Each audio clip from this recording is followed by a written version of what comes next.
지난주에 산상변모 주일을 지내며 우리는 예수님이 기도하실 때 용모가 희게 변한 것과 모세와 엘리야가 나타나서 예수님과 대화하는 풍경을 함께 살펴보았습니다.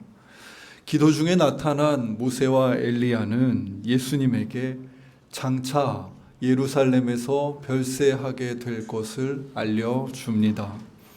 우리말 별세로 번역된 헬라어는 엑소더스입니다.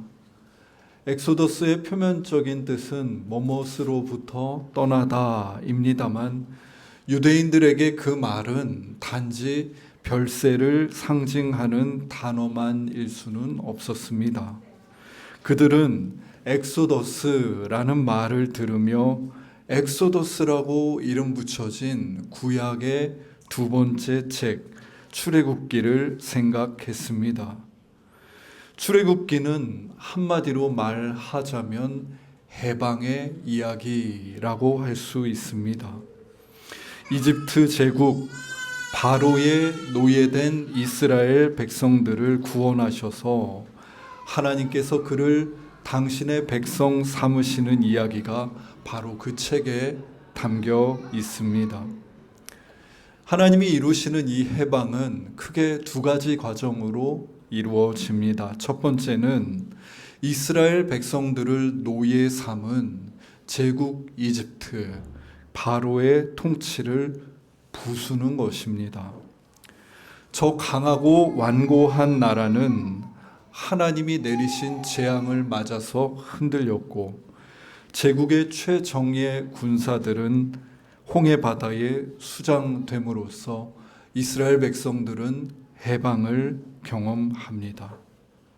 그것은 이사야 58장의 비유를 빌려 말하자면 소에게 씌워졌던 멍에를 부숴버리는 것과 다르지가 않았습니다. 그러나 하나님이 주시는 해방은 단지 이러한 부숨의 사건만으로 끝나지 않았습니다. 태어날 때부터 죽을 때까지 노예로만 살았던 이들은 나를 억누르는 그 멍에가 없어진 뒤에도 어떻게 살아야 할지를 알 수 없기 때문입니다. 하여 해방의 두 번째 과정은 회복입니다. 이스라엘 백성들이 본디 누구이며 어떻게 지어진 존재인지를 밝히고 되찾아가는 과정이 바로 광야의 시내산 앞에서 시작됩니다. 하여 출애굽기 곧 이 해방의 책 마지막인 출애굽기 40장 마지막 문단에서는 이스라엘 진영 가운데 회막이 세워지고 그 회막에 구름이 가득하게 내려 덮이는 장면이 등장합니다. 출애굽기 40장 34절입니다. 구름이 회막에 덮이고 여호와의 영광이 성막에 충만한데 이 출애굽기 마지막 문단에서 하나님이 어디에 계시는지를 눈여겨 보아야 합니다. 하나님은 지금 이스라엘 진영의 한 복판에 있는 회막 가운데 계십니다. 그들이 노예였을 때 출애굽기 1장만 해도 그들의 눈에는 바로와 이집트만 보였습니다. 그런데 해방의 사건을 통해서 그것들이 부서지고 이제는 내 안에 우리 가운데 살아계시는 하나님을 목도할 수 있는 하나님과 새로운 관계를 가진 백성이 된 것입니다. 뿐만 아니라 그들은 그 해막 위에 구름이 높이 솟아 앞으로 나아가면 그 구름을 따라 나아가고 구름이 멈추면 그 길을 멈추는 새로운 삶의 방식을 연습해 가게 됩니다. 이것이 출애굽기가 보여주는 해방의 궁극적인 모습입니다. 하나님이 주시는 해방의 여정은 이처럼 인간이 지은 그 멍에를 부숴버리는 일과 인간다움을 회복하는 일을 말합니다. 예수님은 기도 중에 예루살렘에서 별세하실 것이라는 그 말을 들으시면서 자신의 별세, 곧 죽음을 통해서 하나님이 이러한 해방을 이루어 가실 것임을 알아차렸습니다. 예수님께서 십자가를 통해 이루실 그 해방의 여정에 동행하는 이 사순절 첫째 주일에 우리는 광야로 초대를 받습니다. 여러분, 광야는 사람이 살 수 없는 황폐한 땅을 의미합니다. 그런 황폐한 땅은 세례 요한에게처럼 때로 세상과 분리되어 신 앞에서 오롯이 깨어 있는 장소로 여겨지기도 했습니다만, 한편 유대인들에게 광야는 사탄이 거주하는 주거지로 여겨지기도 했습니다.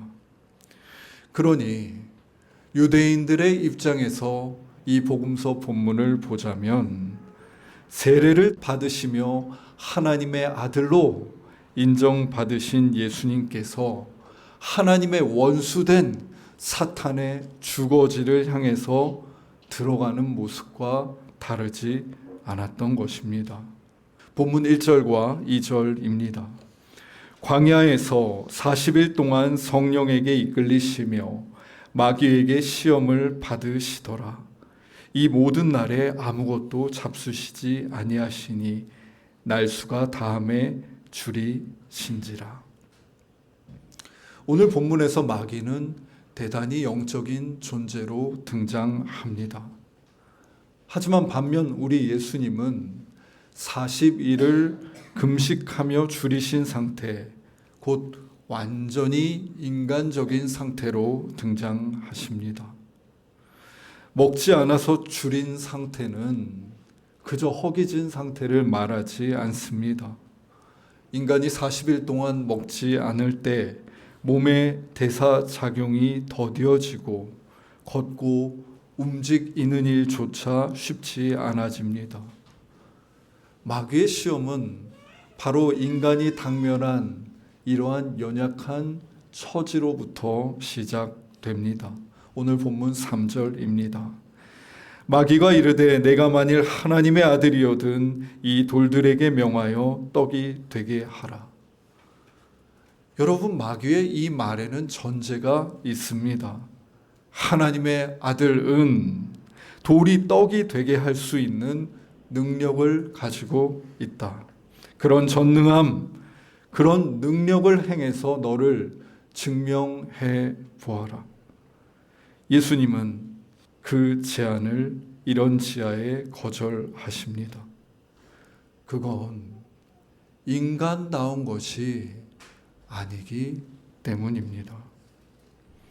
하나님은 인간을 지으시며 인간을 돌을 가지고 떡을 만드는 존재로 짓지 않으셨습니다. 인간이 떡을 만들려면 주문을 외우는 것이 아니라 수고하고 땀 흘리고 애써야 합니다. 인간이 누군가에게 떡을 주고 싶다면 그는 이 땅의 어머니들과 같아야 합니다. 저는 중고등학교 시절 이른 새벽에 일어나 부엌에서 어머님이 밥 지으시는 소리를 들으며 아침에 일어나곤 했었습니다. 어머님은 늘 하루도 빠짐없이 저보다 먼저 일어나셔서 저를 깨우셨고, 제가 잠결에 앉은 식탁에는 김이 모락모락 나는 갓 지은 밥이 놓여 있었습니다. 여러분, 이것이 인간의 방식입니다. 장을 보고 일찍 일어나서 쌀을 씻고 밥을 짓고 국을 끓이고 반찬을 준비하고 다시 설거지를 하는 방식으로 인간은 인간에게 밥을 줍니다. 그 순간 어머님이 주신 것은 단지 밥이 아니라 저를 향한 사랑, 수고, 아니, 어머님의 삶의 일부, 그 삶 자체였습니다. 여러분, 어떤 삶의 순간은 누군가에게 밥이 됩니다. 지난번 아이들과 겨울 캠프를 할 때 식사 때마다 반복해서 드리는 기도가 있습니다. 그 기도문의 일부가 이렇습니다. 이 땅에 밥으로 오셔서 우리의 밥이 되어 우리를 살리신 예수님, 우리도 예수님을 본받아 이 밥을 먹고 다른 생명의 밥이 되어 끝없는 욕심에서 자유한 삶을 살게 해주십시오. 아이들이 식탁 앞에서 해맑은 목소리로 드린 기도문입니다만, 이 기도 안에는 예수님이 광야에서 선택하시고 남은 생 동안 평생을 일관하신 중요한 삶의 방식이 담겨 있습니다. 그것은 저 돌을 향해서 그저 한마디 해서 떡이 되게 하는 방식이 아니라 스스로 떡이 되는 것, 스스로 누군가의 밥이 되는 것입니다. 저는 스스로 밥이 된 저희 어머니와 또 예수님의 삶을 포개어 보다가 문득 우리 교회 안에서 특별히 지금 밤낮 없이 어린 아이들을 키우고 있는 부부를 떠올렸습니다. 저들은 잠도 못 자고 온 삶을 들여서 아이들을 돌보며 그저 밥이 되는 시간을 살고 있습니다. 이 시대가 이제까지 가르쳐준 자아를 이루고 성취하는 삶과는 달리 끊임없이 저 작은 존재에게 나를 내어줘야 하는 이 삶은 사실 우리에게 얼마나 낯설고 고된 삶입니까? 그러나 저는 그와 같은 누군가의 밥이 되는 우리 주변의 일상적인 순간들이 예수님이 그 생에서 끝까지 포기하지 않으신 인간의 고귀한 모습이라고 생각했습니다.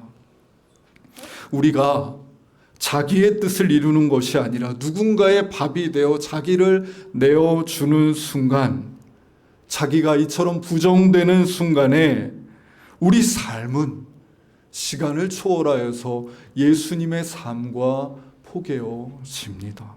마치 저 하늘 높이 있는 것 같았던 구름이 이스라엘 백성들 진영 그 회막에 내려앉듯이 우리가 자기를 내어주는 그 순간들 위에는 그 하나님의 구름이 자자하게 내려앉아 있는 것입니다.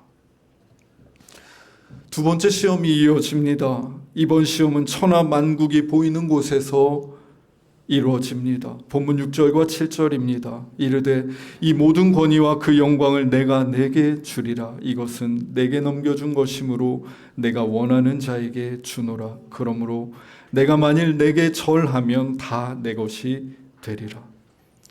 여기서 절하다로 번역된 헬라어 프로스퀴네오는 다름 아닌 예배하다라는 뜻입니다. 이것은 신에게 손을 쭉 뻗고 입을 맞추는 제의 의식과 관련이 있는 말입니다. 이것은 매우 관계적인 용어입니다. 우리는 예배하는 대상과 깊이 연결되고 우리가 누군가를, 무언가를 예배하는 사이에 내가 인식하는 것보다 많은 것들이 흘러가고 흘러옵니다. 우리가 예배하는 것이 우리를 사로잡고 형성합니다. 사탄은 인간이 욕망하는 권위와 영광, 부와 명예 그 모든 것을 줄 터이니 한 가지, 예배의 대상을 하나님에게서 자신에게로 돌이키라고 말합니다. 그러나 여러분, 이와 같이 하나님 예배하기를 포기하고 얻게 된 권위와 영광과 부와 명예는 그를 만족스럽고 부요하게 할지 모르지만 종국에 반드시 그 인생을 바람에 나는 겨와 같게 만듭니다. 인간이 예배해야 될 대상은 오직 하나님 한 분이신데 나의 욕망을 붙들고자 내 뿌리로부터 기꺼이 떨어져 나왔기 때문입니다. 이런 맥락에서 오늘 우리가 읽은 구약 본문 신명기 26장에 나오는 한 사람의 모습은 매우 특별하게 느껴집니다. 그는 하나님이 주신 땅에서 농사를 지어서 어떤 소산을 얻었습니다. 소산을 가지게 된 사람은 가장 먼저 거둔 소산을 광주리에 담아 하나님 앞에 나아갑니다. 그리고서는 하나님께 그것을 드리며 뿌리를 더듬고 더듬어 가 고백합니다. 나의 조상이 애굽에서 학대를 당했고 하나님이 그 부르짖음을 들으셨고 하나님이 강한 손과 편팔로 내 조상들을 구원하셨고 마침내 여기 이 땅으로 인도하셨습니다. 그에게 지금 이 토지에서 얻은 소산은 그저 자기가 한철 땀 흘려서 얻은 내 능력의 결과가 아니라 그들 조상에서부터 자기에게 이르기까지 쉼 없었던 거대한 하나님의 섭리 가운데 마침내 얻게 된 소산이었습니다. 하여 그는 그 소산을 향해 내 것이라 하지 않고 10절과 같이 말합니다. 여호와여, 이제 내가 주께서 내게 주신 토지 소산의 만물을 가져왔나이다 하고, 그는 이 소산을 가리켜서 주님께서 내게 주신 소산이라고 말합니다. 누군가 가진 어떤 소유가 내 능력이 이만하다 라는 것을 보여주는 것이 아니라 그 소유를 통해 하나님 앞에 깊이 연결되는 경험을 하는 것 하여 이 소유가 하나님께서 주신 은총임을 알아차리게 되는 것이 바로 예배입니다. 저는 우리 교회에서 헌금 기도하는 순간이 떠올랐습니다. 자본주의 사회에 사는 우리들은 어쩔 수 없이 내 돈, 내 소유라는 확고한 인식 위에 살아갑니다. 그런데 다 같이 봉헌 기도를 드리면서 지금 이것은 내 소유가 아니라 하나님이 내게 맡겨주신 재물임을 고백하고 인식하며 우리는 청지기의 자리로 올라갑니다. 기도 안에서 내 소유가 그로부터 왔음을 알아차리면서 이 돈을 가진 나의 역할, 이 돈을 써야 하는 방식도 조금씩 달라지게 되는 것입니다. 저는 헌금 기도의 마지막 부분을 가장 좋아합니다. 돈을 넘어서 우리 삶 전체를 주님과 무관히 두지 않고 당신께 봉헌되는 삶을 살게 하소서. 우리가 나의 이기로부터 돌이켜 근원이신 하나님을 인식하고 내가 가진 것들이 하나님으로부터 왔다는 것을 알고 예배하는 순간 우리의 삶은 하나님과 예수님의 시간과 포개어집니다. 마치 이스라엘 백성들의 회막 위에 구름이 내리듯 우리가 하나님께 예배하며 근원이신 그분과 깊이 연결된 순간 우리 위에는 구름이 자작하게 내려오는 것입니다. 세 번째 시험이 이어집니다. 마귀는 성전 꼭대기로 예수님을 데리고 가서 말합니다. 네가 만일 하나님의 아들이거든 여기서 뛰어내려라.